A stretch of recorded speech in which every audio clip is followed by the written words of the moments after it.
শৃঙ্খলা বাহিনীর প্রতি বিশেষ অনুরোধ করছি, স্টেজের হাতের ডানে পিছনের ব্যানার ভেঙে গেছে, পিছনের হাতের স্টেজের ডান পাশে আইন শৃঙ্খলা বাহিনীর প্রতি অনুরোধ, স্বেচ্ছাসেবকদের প্রতি অনুরোধ।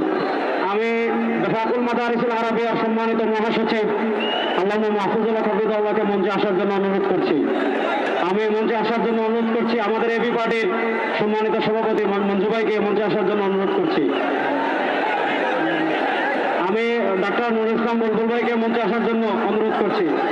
আমাদের বাংলাদেশ জামাতে ইসলামী ঢাকা মহানগরীর দক্ষিণের সভাপতি আমাদের শফিকুল ইসলাম মাসুদ ভাইকে মঞ্চে আসার জন্য অনুরোধ করছি। আমাদের ইসলামী আন্দোলনের যুগ্ম মহাসচিব মৌলানা গাজী আতাউর রহমান হাফিজাহুল্লাহকে মঞ্চে আসার জন্য অনুরোধ করছি।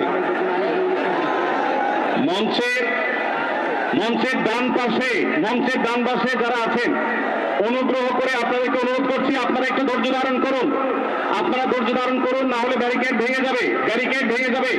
অনুগ্রহ করে আপনারা একটু ধৈর্য ধারণ করুন, আপনাদেরকে বিনীতভাবে ধৈর্য ধারণ করার জন্য অনুরোধ করা যাচ্ছে। ডান পাশে যারা আছেন অনেক বেশি চাপাচাপি করা হচ্ছে, ব্যারিকেড ভেঙে যাওয়ার উপক্রম। অনুগ্রহ করে সবাই শান্ত হন এবং ধৈর্য ধারণ করেন।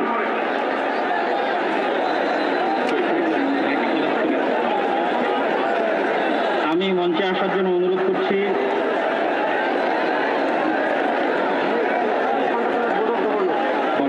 ইসলামিক ফাউন্ডেশনের বোর্ড অফ গভর্নর মাওলানা মুসাদ্দিক বিল্লাল মাদানীকে মঞ্চে আসার জন্য অনুরোধ করছি।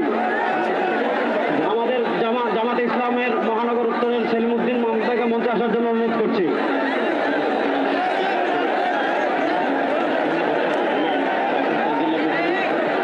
মঞ্চের ডান পাশে দৃষ্টি আকর্ষণ করছি, স্বেচ্ছাসেবক এবং আইন শৃঙ্খলা বাহিনীর দৃষ্টি আকর্ষণ করছি। মঞ্চের ডান পাশে একটু নিরাপত্তা জোরদার করুন, ব্যারিকেড ভেঙে যাচ্ছে, একটু দয়া করে দেখুন। ডক্টর ফয়জুল্লাহ ভাইকে মঞ্চে আসার জন্য অনুরোধ করছি। ডক্টর ফয়জুল্লাহ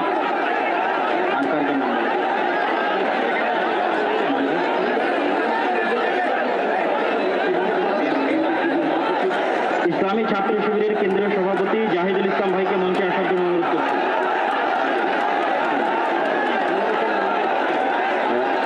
বাংলাদেশ জামাত ইসলামের নুরুল ইসলাম বুলবুল ভাইকে মঞ্চে আসার জন্য অনুরোধ করছি। বাংলাদেশ জামাত ইসলামের নুরুল ইসলাম বুলবুল ভাইকে। ঢাকা মহানগর দক্ষিণের আমির বিএনপির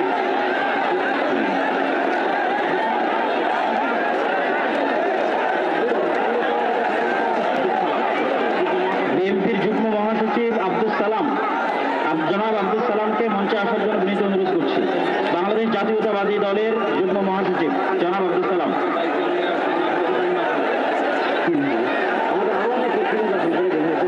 Bangladesh labour party doctor Mustafizur Rahman Iran, তাকে মঞ্চে আসার জন্য বিনীত অনুরোধ। আমাদের এখানে আমি দৃষ্টি আকর্ষণ করছি, আমাদের এখানে আজকে এটা নির্দিষ্ট কোনো দল, নির্দিষ্ট কোনো মত, নির্দিষ্ট ঘটনার সমাবেশ নয়। আজকের এই গণজমায়েত বাংলাদেশের সব ঘটনার শীর্ষ সকলের যারা এসেছেন, আমাদের সকলে আজকের এই সমাবেশ। আমরা আরো যারা আসছেন তাদেরকে ধন্যবাদ জানাচ্ছি, আন্তরিক ধন্যবাদ জানিয়ে আমরা আমাদের পরবর্তী কার্যক্রমে যাচ্ছি ইনশাআল্লাহ। আমাদের ঢাকা সাংবাদিক ইউনিয়নের সভাপতি, জামাত ইসলামের নেতৃবৃন্দ, হেফাজতে ইসলামের নেতৃবৃন্দ, ইসলামী আন্দোলন নেতৃবৃন্দ, বাংলাদেশ খেলাফত মজলিসের নেতৃবৃন্দ, খেলাফত মজলিসের নেতৃবৃন্দ, আমাদের এবি পার্টির নেতৃবৃন্দ, এনসিপির নেতৃবৃন্দ, আরো যত আমাদের মুরব্বী সংগঠন, সব সংগঠনের এখানে এত নেতৃবৃন্দ এসেছেন, আমরা নাম বলে শেষ করতে পারবো না। সকলকে আমরা আমাদের অন্তরস্থল থেকে শুকরিয়া আদায় করে আমরা আমাদের পরবর্তী কার্যক্রমে যাচ্ছি ইনশাআল্লাহ। ভাই, যারা ডান পাশে, মঞ্চের ডান পাশে যারা বিশৃঙ্খলা করছেন, আপনাদের করজোর করে আমরা অনুরোধ করছি কোনো দুর্ঘটনা যেন না ঘটে। সবাই শান্ত হন। মঞ্চের ডান পাশে যারা আছেন তারা শান্ত হন। অনুগ্রহ করে সবাইকে শান্ত হওয়ার জন্য অনুরোধ করছি।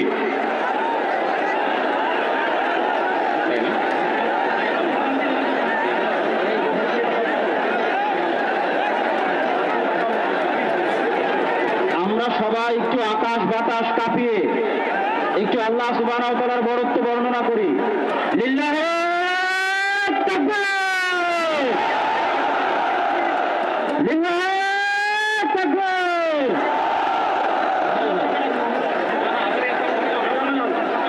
ভাই, আমরা আজকে ফিলিস্তিনের পক্ষে আসছি, আসছি। আমরা একটু ডান পাশের ভাইদেরকে অনুরোধ করবো, আপনারা ভিতরে আসার চেষ্টা করবেন না। আমরা আজকে ফিলিস্তিনের পক্ষে এখানে আসছি। ফিলিস্তিনের পক্ষে আমরা আছি না ইনশাআল্লাহ? গাজার মুসলমানের পক্ষে আমরা আছি না ইনশাআল্লাহ?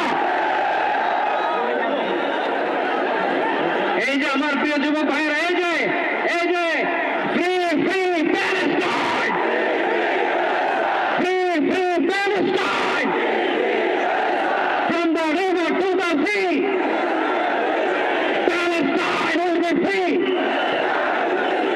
আজকে প্যালেস্টাইন সলিডারিটি মুভমেন্টের আয়োজনে আজকে যে মার্চ ফর গাজা প্রোগ্রামে এই স্টেজ থেকে যে নির্দেশনা আসবে সুশৃঙ্খলভাবে প্রোগ্রামকে সাকসেসফুল করার জন্য, আমরা কি আহ্বান করে শুনতে রাজি আছি? আওয়াজ করে বলতে হবে, আমরা কি রাজি আছি সবাই? এই যে যুবক ভাইয়েরা, বিশৃঙ্খলা করা যাবে না। আল্লাহর রাস্তে, আল্লাহর রাস্তে আমাদের পুলিশ ভাইরা মাঝখানে আছে, তাদেরকে স্টেজে আসতে দিতে হবে। আল্লাহর রাস্তে এখান থেকে আব্দুল হাই মোহাম্মদ সাইফুল্লাহ ভাই, রাজান করিম আবরার ভাই যে ইনস্ট্রাকশন দেবে আমরা সেটা মেনে নিতে বাধ্য থাকবো, ঠিক কি? এর মধ্যে আমরা করবো না ইনশাআল্লাহ। আসসালামু আলাইকুম প্রিয় ভাইরা,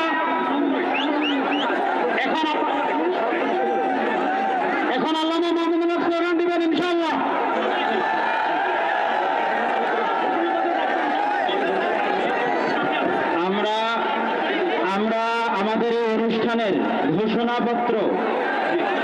আমরা আমাদের এই অনুষ্ঠানের ঘোষণাপত্র ঘোষণাপত্র পাঠ করার জন্য বিনীত অনুরোধ করছি দৈনিক আমার দেশের সম্পাদক মাহমুদুর রহমানকে।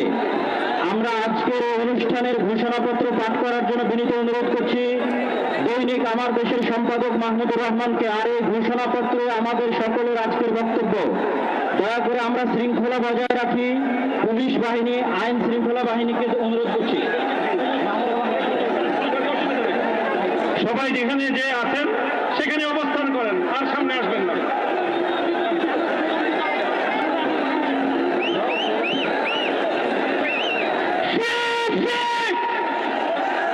আমি বলবো আপনারা বলেন প্যালেস্টাইন,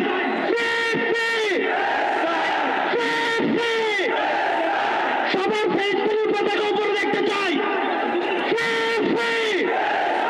সবাই বসেন, সবাই বসেন, সবাই বসে যান, সবাই বসেন, এই সবাই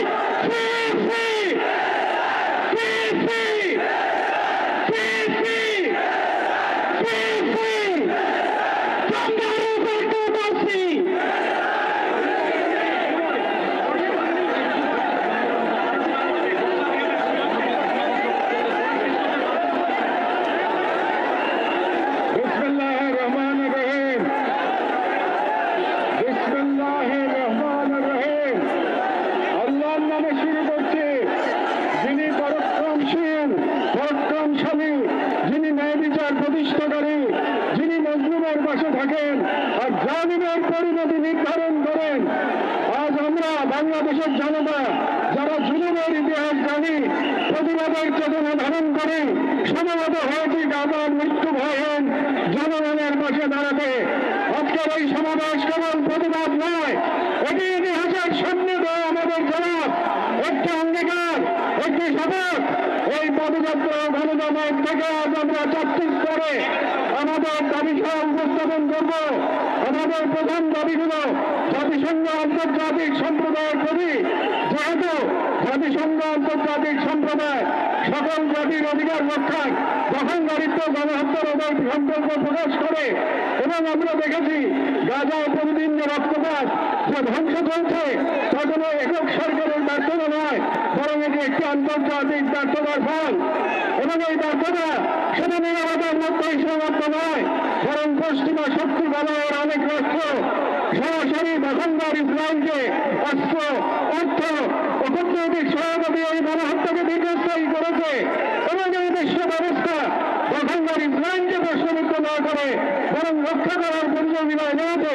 সেহেতু আমরা জাতিসংঘ ও আন্তর্জাতিক সম্প্রদায়ের প্রতি জোরালো দাবি জানাচ্ছি, এক, জাহান্নামী ইসরায়েলের গণহত্যার বিচার আন্তর্জাতিক আদালতে নিশ্চিত করতে হবে। দুই, যুদ্ধবিরতি নয়, গণহত্যা বন্ধ কার্যকর ও সম্মিলিত পদক্ষেপ গ্রহণ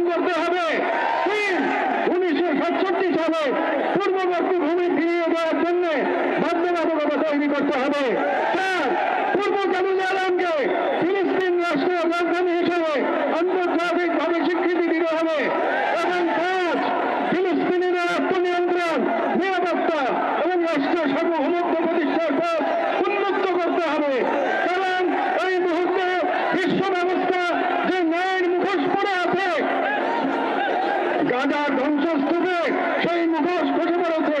আমাদের দ্বিতীয় দাবিগুলো মুসলিম উম্মার নেতৃবৃন্দের প্রতি, যেহেতু আমরা বিশ্বাস করি ফিলিস্তিন কেবল একটা ভূখণ্ড নয়, এটি মুসলিম উম্মার আত্মপরিচয়ের অংশ, এবং গাজা অখণ্ডবল একটি যুদ্ধ বিধ্বস্ত শহর নয়, এটি আমাদের সম্মিলিত ব্যর্থতার বেদনাদায়ক প্রতিচ্ছবি। এবং উম্মার প্রতিটি সদস্য, প্রতিটি রাষ্ট্র এবং প্রতিটি নেতৃত্বের উপর অর্পিত সেই আমানত যে আল্লাহ প্রদত্ত ভ্রাতৃত্ব ও দায়িত্বের সূত্রে আবদ্ধ। এবং ইসরায়েল একটি অবৈধ দখলদার গণহত্যাকারী রাষ্ট্র, যা মুসলিমদের প্রথম কিবলা ও একটা পুরো জনগোষ্ঠীর অস্তিত্ব নিশ্চিহ্ন করতে সর্বশক্তি নিয়োগ করেছে। এবং ভারতের হিন্দুত্ববাদ আজ এই অঞ্চলে জায়নবাদী প্রকল্পের প্রতিনিধিতে পরিণত হয়েছে। মুসলমানদের বিরুদ্ধে সুপরিকল্পিত দমন নির্যাতন চালিয়ে যাচ্ছে।